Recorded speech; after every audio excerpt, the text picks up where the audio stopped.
Silks శ్రీరస్తు శుభమస్తు sale ప్రతి 25,000 రూపాయల కొనుగోలుపై ఒక గోల్డ్ కాయిన్ ఉచితం. ఐడ్రీమ్ ప్రేక్షకులకు నమస్కారం.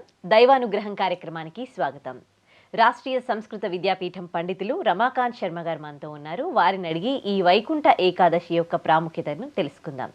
నమస్తే అండి. నమస్కారం అండి. సో ఈ వైకుంఠ ఏకాదశి మరికొన్ని రోజుల్లో రాబోతోంది. ఆలయాలన్నీ కూడా ఇంకా భక్తులతో నిండిపోతాయి. ఎందుకు ఇంత ప్రాముఖ్యత వైకుంఠ ఏకాదశిది? అసలు వైకుంఠ ఏకాదశి అంటే ఏంటి? వైకుంఠ ఏకాదశి మామూలుగా మనకి సంవత్సరానికి 24 ఏకాదశులు వస్తాయి. కానీ ఈ వైకుంఠ ఏకాదశి అంటే స్వామి ఎవరైతే వెంకటేశ్వర స్వామి ఉన్నారో ముక్కోటి దేవతలతో, దీనికి వైకుంఠ ఏకాదశి ముక్కోటి ఏకాదశి 2 రకాల పేర్లు ఉన్నాయి. ముక్కోటి దేవతలతో కలిసి భూలోకానికి వచ్చి దర్శనమిస్తాడు భక్తులకి. సో వైష్ణవాలయాలన్నీ కూడాను ఈ మనకి ఇంకా 4 రోజుల్లో ఈ వైకుంఠ ఏకాదశి ఉంది. తిరుమలలో అయితే భక్తులు కిటకిటలాడిపోతున్నారు. ఎందుకంటే ఉదయం నుంచి ఇప్పటి నుంచినే, ఎందుకంటే ఇప్పుడు కొద్దిగా సిస్టమ్ మార్చేసరికి ఈ ఎలక్ట్రానిక్ డిప్ మాత్రమే జరుగుతుంది కాబట్టి ఈ వరుసగా సెలవులు కూడా వచ్చాయి. ఆ భగవంతుడి అనుగ్రహం చేత సెలవులు కలిసి వచ్చాయి. అలానే ఈ వైకుంఠ ఏకాదశి ఉత్తర ద్వారం గుండా దర్శనమిస్తారు. ఉత్తర ద్వారం ఈ ద్వారం ద్వారా వెళ్ళి భగవంతుని దర్శించాలి.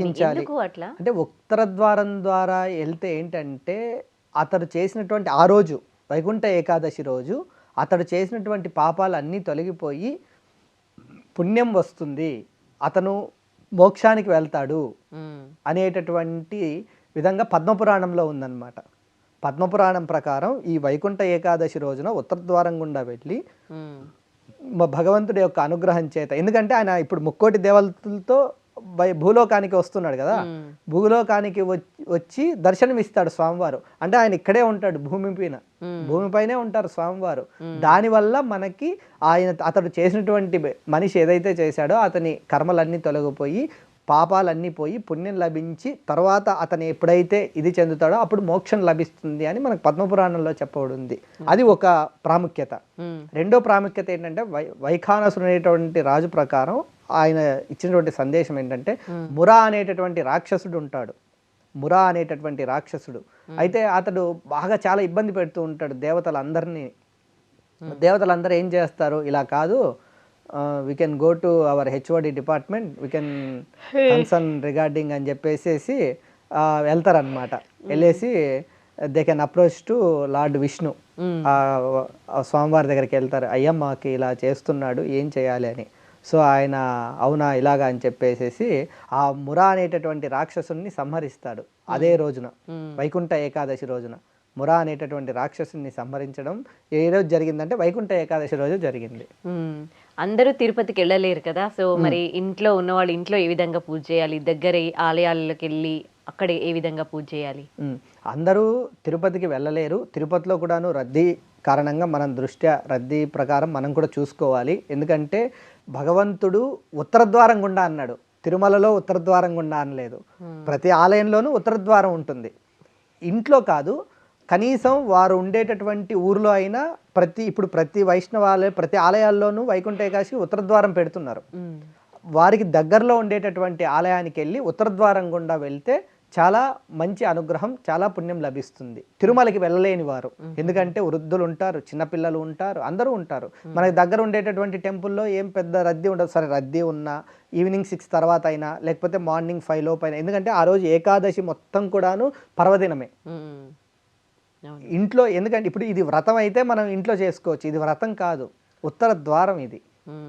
ఆ ద్వారం కాబట్టి అందుకే మార్గశిర మాసంలో మార్గము అంటే మార్గశిర మాసము అంటే రోడ్ అన్నమాట, వే. ఆ భగవంతుడి దగ్గరికి మనం అందులోనే ఉండేది మార్గం అనేటటువంటి చూడండి ఎంత. ఓకే, అంటే ఎట్లా భగవంతుడి దగ్గర ఆ రోజు తిరుపతిలో తిరుమలలో ఎలాంటి పూజా కార్యక్రమాలు జరుగుతాయి వైకుంఠ ఏకాదశి రోజు?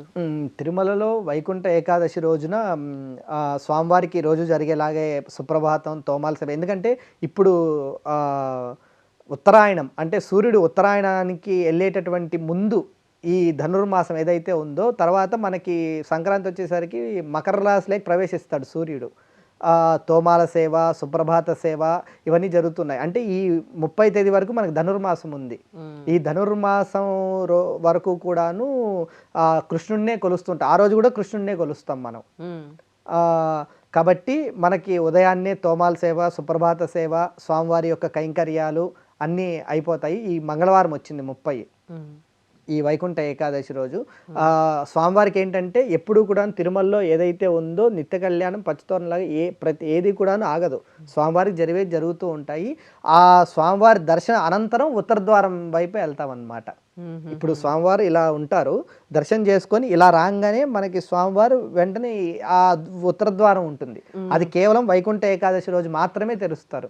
కానీ మనకు ఆలయాల్లో ఏంటంటే అందరూ ఆ రోజే కష్టం కదా, కాబట్టి తిరుమలలో 10 రోజుల పాటు ఉంటుంది. సో ఎవరైనా భక్తులకి వారికి వచ్చేటటువంటి 10 రోజుల్లో ఎవరైనా బుక్ చేసుకుంటే వారు కూడా వెళ్ళి దర్శనం చేసుకోవచ్చు. ఓకే, అంటే తోమాల సేవ, సుప్రభాత సేవ, దీనికి టికెట్స్ బుక్ చేసుకోవడం, వెళ్ళి ఆ సేవలో పాల్గొనడం తెలుసు. కానీ ఈ సేవ వెనకాల ఉదయం సుప్రభాత సేవ ఎందుకు చేస్తారు, తోమాల సేవ ఎందుకు చేస్తారు, దీని అర్థం ఏంటి, అందులో మనం పాలు పంచుకుంటే ఎట్లాంటి పుణ్యం వస్తుంది అనేది చాలా మందికి తెలియదు. ఏంటంటే భగవంతుడికి దగ్గరగా అన్నట్టు వెళ్ళి మనం పూజ చేసుకుంటాం, మొక్కుకొని భగవంతుని దగ్గర నుండి చూసి ఆనందపడిపోతాం. ఉదయం నుంచి జరిగే ఈ సేవల గురించి చెప్తారా? మొదటగా ఈ సుప్రభాత సేవ యొక్క విశిష్టత ఏంటి అసలు? స్వామివారు సుప్రభాత సేవతో ఉదయం బ్రాహ్మీ ముహూర్తం మొదలవుతుంది ప్రతిరోజు కూడాను. సుప్రభాత సేవతో స్వామివారు కౌసల్య సుప్రజారామ పూర్వా సంధ్యా ప్రవర్తనే అనేటటువంటి శ్లోకం మనం ఫస్ట్ గుర్తుపెట్టుకోవాలి.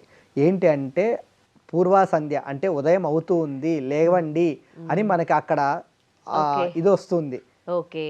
పూర్వా సంధ్య అంటే సూర్యోదయానికి ముందే లెగవాలి ఎప్పుడు కూడాను, సూర్యోదయం తర్వాత లేవకూడదు. అందుకే త్వరగా పడుకోవాలి, త్వరగా లేవాలి. సూర్యోదయం తర్వాత లేస్తే ఏది కూడాను మనకు అనుగ్రహం ఉండదు. కాబట్టి సుప్రభాత సేవ ఏంటంటే స్వామివారిని మేల్కొలుపుతున్నాం మనం. సుప్రభాత సేవలో స్వామివారికి ఉత్తిష్టోత్తిష్ట గరుడద్గో అని మనకి ఆ వెంకటేశ్వర స్వామి యొక్క సుప్రభాతమే ఉంది. ఆ వెంకటేశ్వర సుప్రభాతంలోనే సూర్యేందు భౌమ బుధవాక్పతి కావ్యసౌరి స్వర్భానుకేతు దివిషత్ ప్రతిశత్ ప్రధానాః త్వద్దాసదాస చరమావధి దాసదాసాహ శ్రీ వెంకటేశ్వర తవ సుప్రభాతం అంటారు. అంటే ఈ నవగ్రహాలు కూడా స్వామివారి కాళ్ళ కింద ఉంటాయంట. అది ఇక్కడ అందుకే జాతకరీత్యా 20% ఉంటుంది, 20-30% మనం ఇందాక చెప్పుకున్నట్టుగా. ఈ 80% కూడా ఏంటంటే ఆ నవగ్రహాలే స్వామివారికి దాసోహం అయ్యాయి. కాబట్టి మనం ఆ స్వామిని దర్శించుకున్నాం అనుకోండి, ఇక్కడ మనకు ఉండేటటువంటి దోషం ప్లస్ అనుగ్రహం రెండు వెళ్తాయన్నమాట. అలాగనమాట. సుప్రభాత సేవ ఏంటంటే ఉదయాన్నే స్వామివారిని మేల్కొలుపుతాము బ్రాహ్మీ ముహూర్తం. అంటే మేల్కొల్పడము అంటే స్వామివారు మనకి వెంకటేశ్వర స్వామి చూస్తే మనకి రెడీగా ఉంటారు అనమాట. ఏమై రెడీగా, ఎందుకంటే తన భక్తులని ఆర్తితో పూజించేటటువంటి వాళ్ళు, ఎక్కడున్నాడు నా భక్తుడు క్యూ లైన్లో వైకుంఠం క్యూ కాంప్లెక్స్లో ఎక్కడొస్తూ ఉన్నాడు ఆర్తితో గోవింద అని చెప్పేటటువంటి వాడు అని ఆయన రెడీగా నిలబడుకొని ఉంటాడు. తన యొక్క భక్తులకి గజేంద్ర మోక్షంలో నీవే తప్ప ఇతప్పెరం బెరుంగా అని శ్లోకం ఉంటుంది. ఆ గజేంద్రుడు కాళ్ళు మొసలి పట్టుకుంటుంది.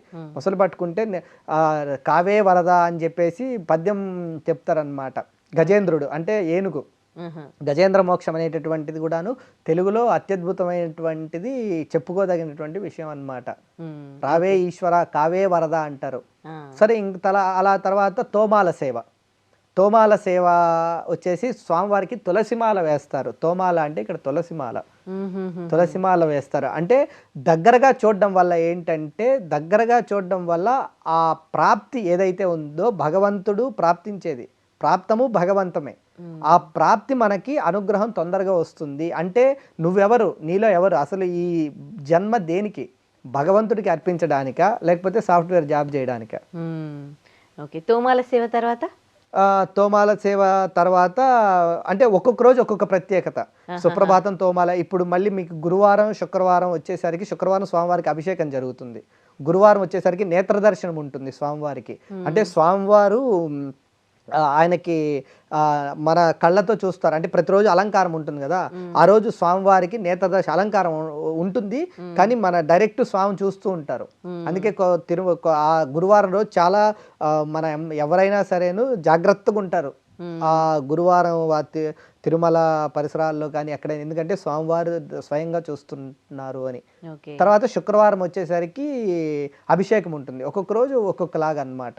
ఓకే. గురువారం నేత్ర దర్శనం, శుక్రవారమే అభిషేకం చేస్తారు. అంటే స్వామివారు అమ్మవారిని వక్షస్థలంలో పెట్టుకున్నారు, అందుకే శుక్రవారం జరుగుతుంది అభిషేకం. అది ఇక్కడ మెయిన్ ఇంపార్టెంట్ విషయం. ఓకే. ఉయ్యాల సేవ, అలాగే స్వామివారిని ఉదయాన్నే వచ్చి ఆ తలుపు ఓపెన్ చేయాలి అని అనుకున్నా కానీ అక్కడున్న పండితులు ఎవరు చెయ్యరు. అంటే ఆ గొల్లవాడే చేస్తాడు. గొల్లవాడికి ఆ పూర్వం నుంచి కూడాను స్వామివారిని మొట్టమొదటిగా దర్శనం ఇచ్చింది గొల్లవాడే. ఎప్పుడు పూర్వం మన ద్వాపర యుగంలో, అంటే ఇంతకు ముందు చూసుకుంటే ఎవరు కూడాను ఓపెన్ చేయరు. అంటే ఆయన ఏమనుకున్నాడంటే నా ఫస్ట్ దర్శనం గొల్లవాడికే, అంటే ఈ గొల్లవాడే మొట్టమొదటిగా చూశాడు ముందు. అప్పటి నుంచి ఇప్పటిదాకా, అక్కడి నుంచి ఇప్పటికి నాటి నుంచి నేటి వరకు కూడాను మొట్టమొదటి దర్శనం గొల్లవాడికే. అదే అంటే మనం ఆ భగవంతుడు యాక్చువల్గా గొల్లవాడు ఏంటంటే, గొల్లవాడు ఎవరు అంటే గోవుల కాపరి. గోవుల కాపరి ఏం జరుగుతుంటుందంటే, వాడు ఆవు ఎక్కడో మేసేస్తుంది అనేటటువంటి దీని మీద దాన్ని తరుముకుంటూ వెళ్తున్నప్పుడు సడన్గా స్వామివారు కనపడతారనమాట. ఎవరికి? ఆ గొల్లవాడికి. అప్పుడు స్వామి అంటారు, నా ఫస్ట్ దర్శనం నీకే, అందువల్ల గొల్లవాడికి ఫస్ట్ దర్శనం అతనే తలుపులు తీస్తారనమాట. మరి ఇంకోవైపు శ్రీకృష్ణుడు కూడా యాదవుల దాంట్లోనే జన్మించారు. సో చాలా చాలా అంటే కనెక్టింగ్ గా ఉంది. అక్కడ విష్ణుమూర్తి గొల్లవాళ్ళు ఫస్ట్ చూడడం కానీ, ఇక్కడ శ్రీకృష్ణుడు యాదవుల్లో జన్మించడం కానీ, అంటే ఇది ఒక క్వశ్చన్ అనమాట. ఏంటి? ఓకే, అంటే ఇక్కడ ఏంటంటే అదే ఈ గొల్లవాళ్ళు అనేది గోవుల కాపరి. అంటే ఆయనకి ఏంటంటే ఈ ఆవులు, కృష్ణుడు ఏంటంటే చరాచర జంతుజాలంబుల తోడ అన్నట్టుగా చరాచర మొత్తం సృష్టి ఏదైతే ఉందో ఆయనకి ఆ ప్రేమ ఎక్కువ, ఈ గోవుల మీద ప్రేమ ఎక్కువ. ఈ వీళ్ళు కూడా ఏంటంటే యాదవస్ అంటే ఏదైతే ఉన్నారో, అంటే ఆయనకు భేదమేం లేదు, కాకపోతే ఆయన ఆవుల్ని ఎక్కువగా ప్రేమిస్తాడు. ఓకే, అలాగనమాట. ఆ ప్రేమించడం వల్ల వీరు ఆ కనెక్టివిటీ, అంటే ఇక్కడ మన విష్ణుమూర్తి కృష్ణుడు ఇద్దరు ఒకటే, కాకపోతే పేర్లు డిఫరెంట్. ఏకం సత్ బహుదా విప్రావదంతి అని అద్వైతంలో ఉంటుంది. ఒకే పదార్థమైనా మనం రకరకాలుగా చెప్తాం. వాటర్ బాటిల్లోనే వాటర్ బాటిల్ ఇంగ్లీష్లో నీళ్ళ బాటిల్ అంటాం, కానీ అక్కడ పదార్థం ఒకటే కదా. అవును, అది అన్నమాట. ఓకే.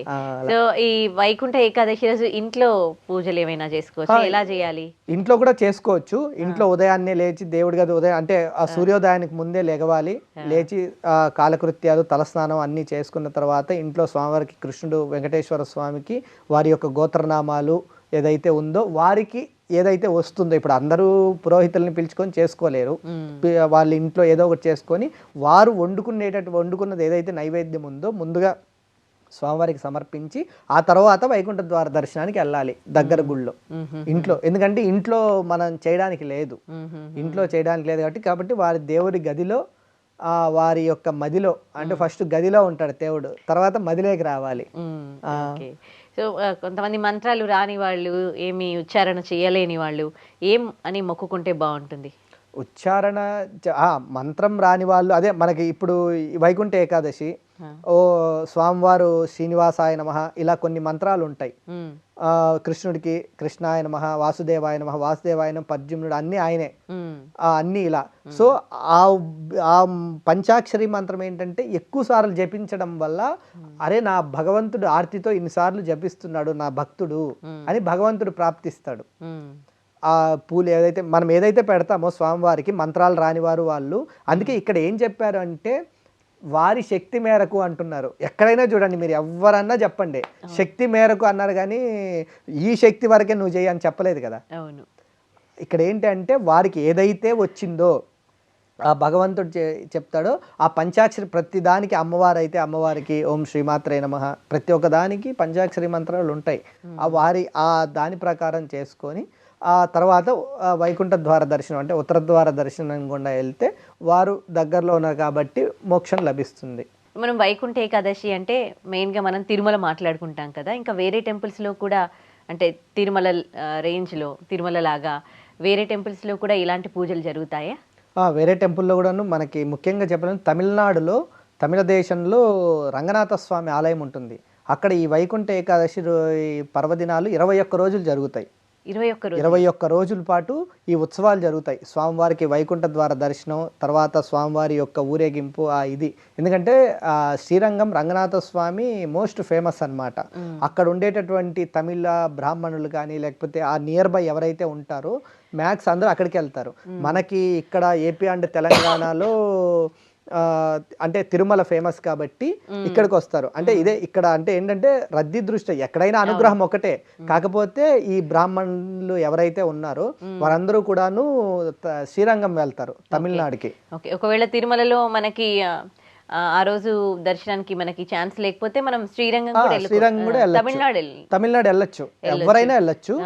కాకపోతే ఇప్పుడు మనకి హైదరాబాద్ వీళ్ళు అంతా ఏంటంటే దూరం కాబట్టి దగ్గరగా మనకి మనిషి ఏంటంటే ఎక్కడ దొరకుంది దగ్గరగా ఎప్పుడు అయిపోతుంది అనే ఆలోచనలో ఉంటాడు కానీ రిమైనింగ్ తెలియదు అనమాట. సో దానివల్ల శ్రీరంగం కూడా వెళ్ళొచ్చు. మిగతా వాళ్ళు ఎవరైతే వెళ్ళాలనుకుంటున్నారో వాళ్ళందరూ వెళ్ళొచ్చు. దానికి ఏమి వీరే వెళ్ళాలి అని నిబంధన ఏం లేదు. సో వెళ్ళొచ్చు అనమాట. అంటే అక్కడ కూడా ఈ 21 days రద్దీగా ఉంటుందా? 21 days రద్దీగానే ఉంటుంది. కాకపోతే అక్కడ 21 రోజులు చేస్తారు కదా, ఆ 21 రోజులు కాబట్టి ఒక రోజు రద్దీ ఉన్నా ఇంకో రోజు మనకి దొరుకుతుంది. చాలా ఎక్కువ రోజులు కాబట్టి దొరుకుతుంది అనమాట. ఇప్పుడు తిరుపతి ఏమైపోయిందంటే సెంటర్ అయిపోయింది. అటు తమిళనాడుకి, ఇటు ఆంధ్రప్రదేశ్కి, ఇటు తెలంగాణకి, 3 రాష్ట్రాలకి మధ్యలో ఉంటుంది. సో ఎవరు నైట్ 7కి ఎక్కినా ఎర్లీ మార్నింగ్ 5కి దిగేస్తున్నారు. సో అక్కడ మనకి ఇది ఉంటుంది. సో అక్కడ 21 రోజుల పాటు ఉత్సవాలు జరుగుతాయి కాబట్టి శ్రీరంగంలో అక్కడికి కూడా వెళ్ళొచ్చు. రైట్, థ్యాంక్ యూ అండి. Thank you, Amma. And for more videos, please subscribe to iDream. Please subscribe to iDream. Please subscribe iDream. And please subscribe to iDream. For more videos, subscribe to iDream. please like, share and subscribe to the channel. Congratulations, iDream. Subscribe to iDream.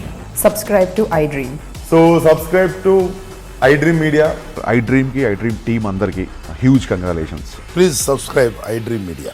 Please subscribe to iDream. Subscribe iDream. Please subscribe to iDream. iDream అంటే నా కళల channel subscribe చేసుకున్న నోరు తిరుగుతలేదు, మీరైతే గంట గుర్తు కొట్టండి. For more such videos, please subscribe to iDream.